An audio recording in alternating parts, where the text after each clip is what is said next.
교회력은 예수 그리스도의 삶과 사역에 집중해서 주기와 절기를 구성하고 그에 맞는 구약과 시편, 서신서와 복음서의 본문을 제시합니다.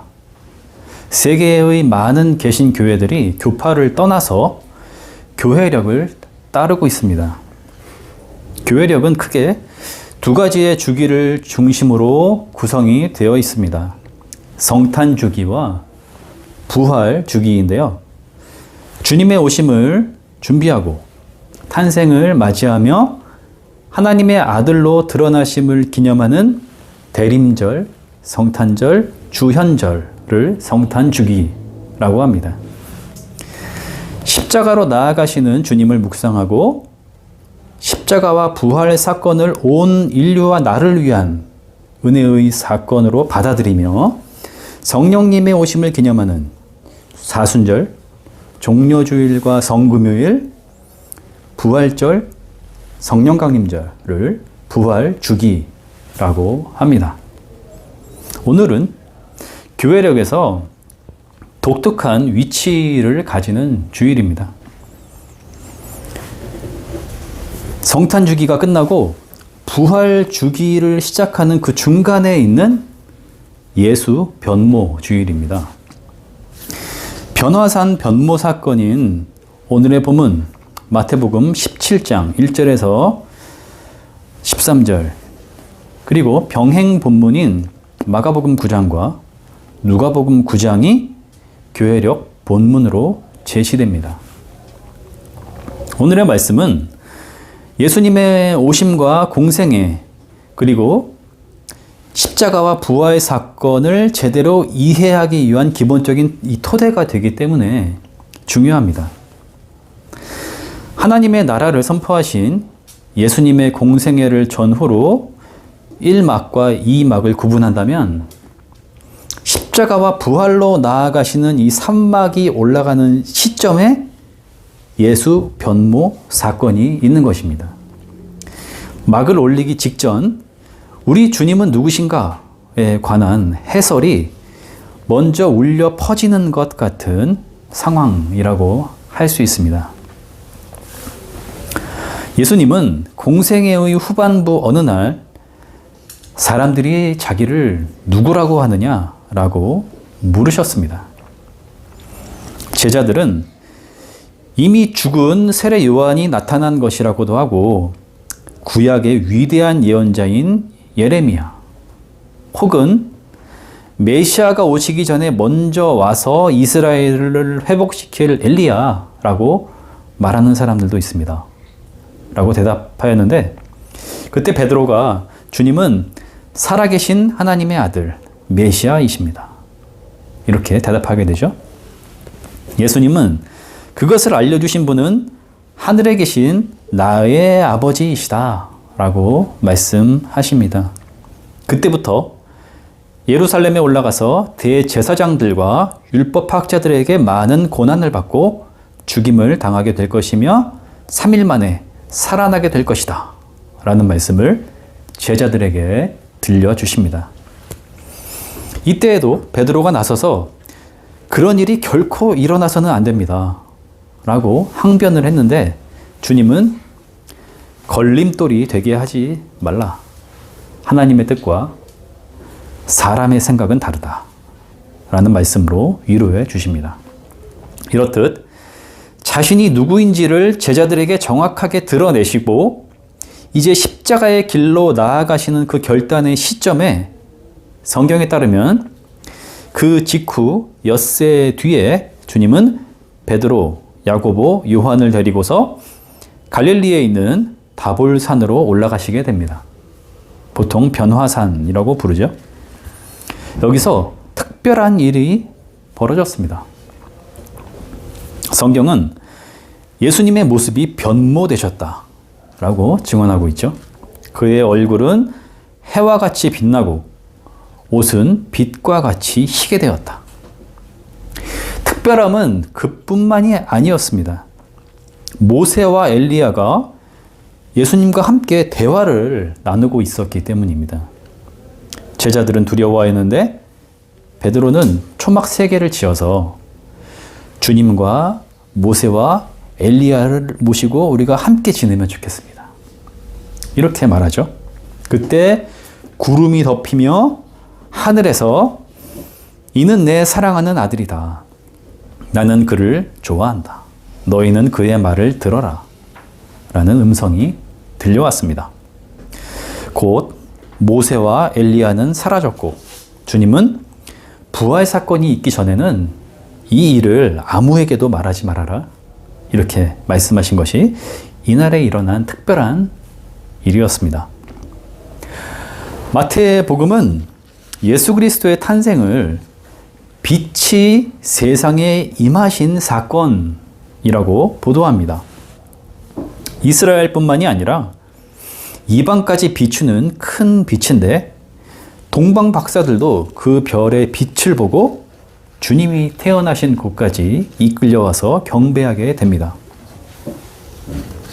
변모 사건에서 세상에 드러난 것도 빛이었습니다.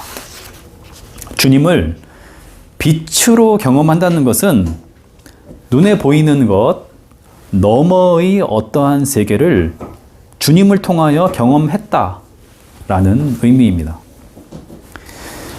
상식을 넘어서는 대화, 즉 선문답처럼 들릴 수도 있는데요. 본문을 해석하는 설교도 낯설게 들릴 수밖에 없을 것입니다. 현상 너머의 세계, 진리라고도 하고 실제, 리얼리티라고 하는 그것은 말이나 글로 표현해낼 수 없는 한계성을 지니고 있기 때문입니다. 오늘 우리도 마음을 열고 잘 따라가 봅시다.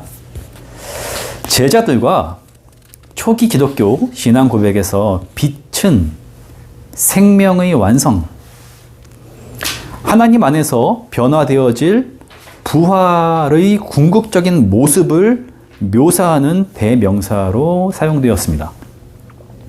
그 빛은 하나님의 능력을 의미하고 하나님이 자신을 드러내실 때 인간이 경험할 수 있는 어떠한 상태를 의미합니다. 그래서 빛을 보는 것은 하나님을 대면하는 것, 곧 예수 그리스도를 만난 경험이라고 성경은 말합니다. 변화산 사건에서도 그러하고 부활하신 주님을 만난 바울도 빛을 경험한 것으로 진술하고 있습니다. 고린도 후서 4장 6절은 하나님이 예수 그리스도의 얼굴에 나타난 하나님의 영광을 아는 지식의 빛을 우리에게 비추셨다라고 기록하였고, 히브리서 1장 3절은 예수 그리스도가 하나님의 영광의 광채이시다라고 표현했습니다. 그 빛은 또한 예수 그리스도를 통해서 하나님의 자녀로 받아들여진 제자들, 곧 우리 그리스도인들이 장차 부활을 통해 입게 될 영광의 몸, 생명 완성, 그 상태를 의미하는 것으로도 사용이 되었습니다. 빛은 인간이 생각할 수 있는 가장 완전하고 영원하며 구원의 상태를 드러내는 가장 적절한 단어이기 때문입니다.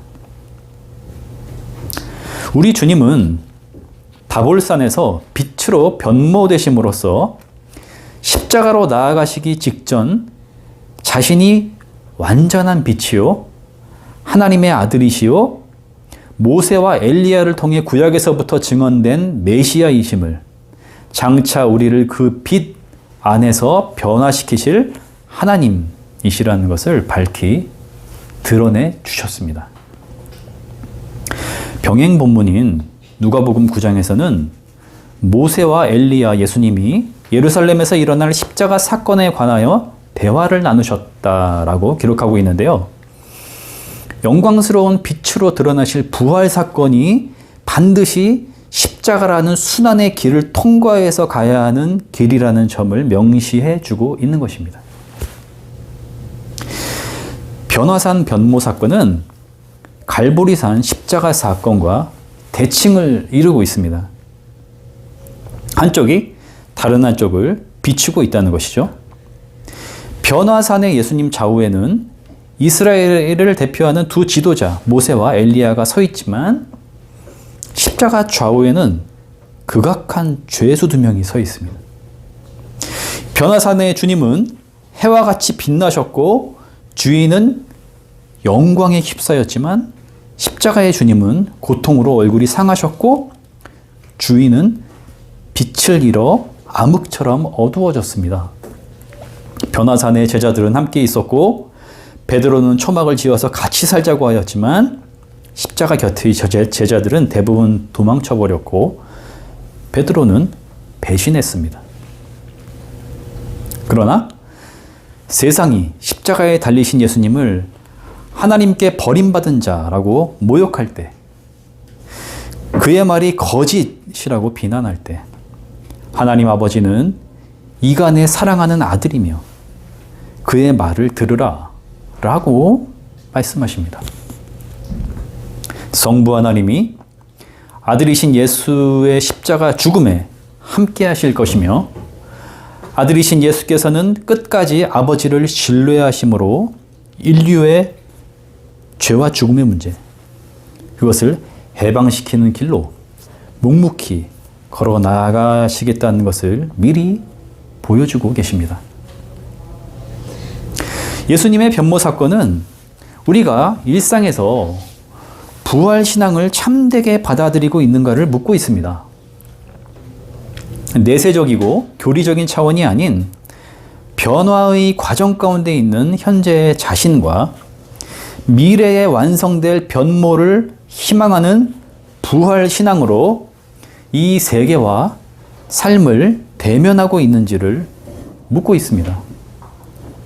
변화는 기독교 신앙의 핵심이며 본질입니다. 그것을 온전히 이해하지 못하면 신앙을 지켜낼 힘을 잃게 됩니다. 새로움이 희망이 아닌 두려움의 차원에 우리를 묶어둘 수 있기 때문이죠. 우리에게 필요한 건 자유이지 두려움의 형벌이 아닙니다. 예수 그리스도를 신뢰하기에 우리도 주님처럼 부활의 몸을, 다시 말해 영광의 몸, 곧 빛을 덧입게 될 것이라는 기대를 가지는 사람은 변화를 두려워하지 않고 생명의 완성이라는 미래를 향하여 자유와 기쁨을 누리며 나아갈 수 있게 됩니다. 그러나 무지와 게으름, 자기 생각에 집중하는 사람은 변화를 받아들이지 않고 두려워하며 미래에 완성될 변모를 내가 통제할 수 없는 어떤 힘에 내몰리는 것이라고 생각하기에 그것을 인정하지 않으려고 하거나 비과학적인 망상이라고 무시해 버리려고 합니다.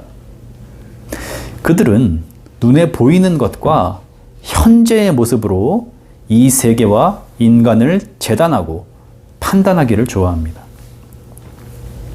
그 판단이 실제이고 그 이상은 없다라고 생각하는 착각 혹은 교만에 빠지기 쉽습니다. 소설 어린 왕자에 보면은 소중한 것은 우리 눈에 보이지 않는다라는 말이 있죠. 그러나 사실은 실제의 대부분이 눈에 보이지 않습니다. 아니, 멀쩡히 눈을 뜨고 이 세계와 현실을 보고 있고 거울로 내 모습을 관찰하고 있는데 뭐가 안 보인다는 것이냐라고 반문할 수 있겠지만 그들에게 지금 보고 있는 자신의 모습이 진짜인지, 마주보고 있는 세계를 내가 안다라고 말할 수 있는지를 묻고 싶습니다. 돌사진 속에 있는 한 아기와 현재 20대, 40대, 70대를 살아가는 누군가가 같은 사람이라고 말할 수가 있을까요? 태아를 찍은 사진을 놓고서 이 사람이 바로 나입니다 라고 말하면 놀라지 않을 사람이 누가 있겠습니까? 예수님의 재림 때에 우리 모두는 그 앞에 서게 될 텐데 두려움의 심판이 아닌 충만한 생명으로 변화되는 희망과 기쁨으로 그 앞에 서게 될 텐데 그때의 나는 내가 생각하는 전성기 때의 나일까요? 노년의 나일까요? 아니면 어린아이 때의 나일까요? 우리는 이러한 사실을 알 수 없습니다. 예쁜 꽃과 그 꽃을 피우는 작은 씨앗이 같은 종이라는 것도 우리는 짐작할 수 없고, 눈에 보이는 것들 모두가 일회적으로 지나가는 새로운 것이라는 점도 우리는 눈치채기 어렵습니다. 인간은 그저 변화되는 과정 속의 그 순간을, 그 순간으로서의 오늘을 살아갈 뿐입니다. 전적인 하나님의 통치와 다스리심의 영역 속에서 인간의 생명은 변화되어지는 과정을 통과해 지나갈 뿐입니다. 우리는 예수 그리스도를 통해서 그 변화의 시작이 하나님의 창조로부터 시작된 것임을 알고, 지금 살아가는 내가 그 창조의 신비와 기쁨을 누리는 무대의 주인공이라는 사실, 그것을 황홀하게 맛보며 하나님은 이 세계와 생명의 완성을 이루어 가시는 주체이심을 고백할 뿐입니다.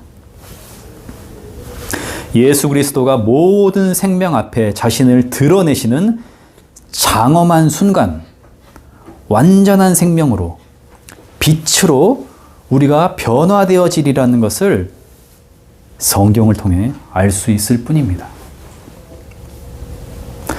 주님이 부활하시고 하늘로 올라가시기까지 이 세상에 머무신 40일의 기간을 통해서 우리도 부활할 때에 변화된 몸을 입게 되리라는 것을 조금 알 수 있을 뿐이며, 그 알미 우리를 기대감에 충만하도록 이끌고 우리 자신을 하나님의 손에 의탁할 수 있게 하는 희망을 줍니다. 희망의 완성을 아는 자는 두려워하지 않습니다. 자신의 노화나 죽음 앞에서 자유할 수 있습니다. 현대인들은 노화를 받아들이지 못하고 죽음에 무관심하려고 하는데 두렵기 때문이죠. 어머니의 태에서 아기가 세상에 나오는 것은 완전히 다른 차원의 문으로 들어오는 것을 의미합니다. 죽음도 이와 마찬가지로 한 문을 통과하는 것입니다. 태어남이 살아있음의 끝이 아닌 생명인 것처럼 죽음도 끝이 아닌 생명입니다. 요한계시록 1장 17절과 18절은 이렇게 증언합니다. 두려워하지 말아라. 나는 처음이며 마지막이요 살아있는 자다. 나는 한 번은 죽었으나 보아라 영원 무궁하도록 살아있어서 사망과 지옥의 열쇠를 가지고 있다. 아멘. 예수 그리스도의 한 번 죽으심은 아담 이후의 모든 인간이 겪는 죽음의 끝을 의미하고, 주님이 사망과 지옥의 열쇠를 가지고 있다는 것은 이제 예수 그리스도께서 죽음의 새로운 문이 되셨다는 것을 의미합니다. 그리스도 안에서 죽은 모든 이들은 문이신 그리스도를 통과하여 새로운 차원의 생명으로 나아가게 되었습니다. 죽음은 이미 십자가에서 극복되었고 폐기되었기 때문입니다. 어린아이, 젊은이, 중년과 노년 누구나 나는 처음이요 마지막이다 라고 말씀하시는 변화의 주체이신 하나님의 통치 안에서 예수 그리스도께서 입으신 부활 생명의 몸을 입기 위한 목표로 나아가는 변화의 과정 중 이 오늘을 살아있음의 절정으로 맞이하고 있는 것입니다. 우리는 계속 변화될 것인데 그 어느 때도 그 자체로 최고의 순간이기에 지금 우리는 가장 아름다운 순간을 지나고 있는 것입니다. 현재의 시간은 앞으로의 어떠한 내가 되기 위한 준비의 시간도 아니요, 후회와 회한만 남는 잉여의 시간도 아닙니다. 또 다른 나에게 양보하거나 포기할 수 없는 가장 나다운 시간, 하나님이 주시는 삶이라는 선물의 시간입니다. 각자 삶의 모습이 다양하고 하나님은 그 모습에 따라서 사랑하심과 자비하심으로 모든 좋은 변화들을 이끌어 주실 테지만 어두움과 고독을 인생의 멋으로 여기기보다는 환하고 따뜻한 교류를 통해서 이 세계와 오늘을 마주대야 하는 것이 부활신앙을 추구하는 그리스도인들에게는 더 어울린다라고 권면드리고 싶습니다. 부활하신 주님이 세상에 40일간 머무셨을 때에 제자들은 두려움이나 외로움이 아닌 찾아오심, 대화와 식사, 추억의 공유, 설레임, 따뜻한 위로로 주님을 경험하였다는 것을 기억해야 하겠습니다. 부활신앙으로 살아가기에 자신의 운명을 전적으로 하나님께 의지한 그리스도인들은 세상의 변화에 뒤처질까 봐 염려하는 일, 노화와 죽음이 자신을 비참하게 할까 봐 두려움에 휩싸이는 일에서 자유할 수 있습니다. 그 자유함은 하나님 안에 있는 타인, 예수 그리스도의 십자가와 부활의 은혜 안에 있는 이웃을 향해 눈을 돌릴 수 있게 하고 그리스도 안에서 교제하는 일에 마음을 쏟게 합니다. 판단 없이 있는 그대로의 모습으로 바라보게 되고 누구나 인생의 절정을 맞이하고 있음을 보게 되며 하나님의 선하심이 우리를 변화시키시는 구원임을 의지하기에 함께 잊고 오래 참으며 악을 악으로 갚지 않고 선으로 대합니다. 그러나 그 길은 우리에게 아직 멀고 아득하게만 느껴집니다. 예수님을 사랑하고 부활 신앙으로 살려고 애쓰지만 하루하루를 버티고 있고 앞이 보이지 않는 버거움에 어찌할 바를 모르는 때가 있지요. 원수까지 사랑하려고 했고 부활 신앙을 추구했지만 사회에서 소수자로 외면당했고 박해받았던 초기 기독교인들이 위로받았을 것이고 주님을 배신했지만 돌이켜서 십자가와 부활의 빛 가운데로 걸어 들어간 베드로가 평생 붙잡았을 변모때에 주님이 하신 그 말씀을 우리도 듣고 부활 생명의 빛으로 나아가는 길에 위로와 희망으로 붙잡아야 하겠습니다. 구름이 걷히고 엘리야와 모세가 사라진 순간 주님이 두려워 엎드린 제자들에게 오셔서 하신 7절의 말씀입니다. 예수께서 가까이 오셔서 그들에게 손을 대시고 말씀하셨다.